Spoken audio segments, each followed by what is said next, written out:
Some people think the Bible is just a dull history book. Well, I think Judges chapter 3 shows that it's not a dull history book. Look at what Ehud does and Eglon. Brilliant, gripping, true story. But nor is it just history.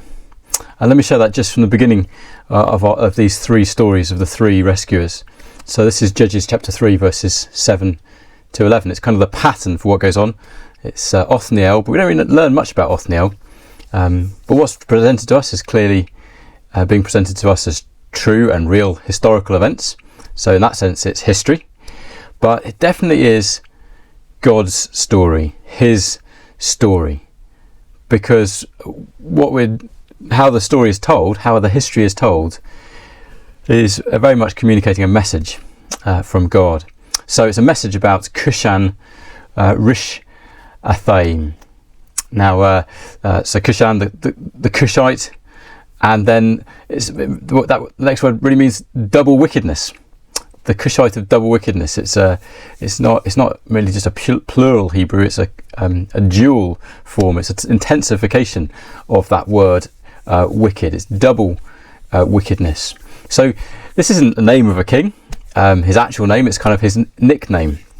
I'm imagining you can probably think of a politician or a leader who's got a nickname, or maybe you give them a particular nickname for some reason. Well, there's a humour to that, especially if they're an evil and a bad ruler. It sounds like this guy was really bad news. But there's a deep message that Israel are in double trouble here. Their sin is bringing them an intense suffering. And it's the Lord's hand that's brought this Cushan Rishathaim to them. Why did he come across from the Aram of the double rivers? Well, we're not told. So this isn't standard history, or it was economic pressure, or there was a political fallout in the courts, or it was trying to exercise its military might. There was some technological reason, or even an environmental factor. I don't know, maybe there was a bit of drought and they were looking for extra income from expanding. We're not told any of those sort of things that you might find if you study this in GCSE or A-level history. We're told that in it and over it all, the Lord brought Cushan Rishathaim from Aram, from Assyria, Babylon, to come and oppress the people of Israel.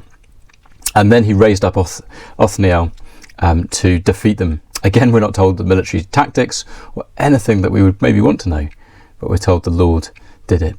And what we're learning here is something really deep about history, that the Lord is in charge of all of history. Yet he does that without eradicating the agency of people and all of those things. So if we were able to dig up evidence, we could find out more of the detail on the ground of what actually happened, who this guy was and why he came to Israel, and how the battles went, and how he administered his rule, and then how Othniel came to prominence and was raised up, and how the battles all went. But none of that would remove the truth of Judges 3, that it was the Lord who did both, bring the oppressor to Israel and set them free from the oppressor. And I don't think that's dull history. I think it's wonderful, and it communicates to us something very important about God, who is just, but also who is full of mercy.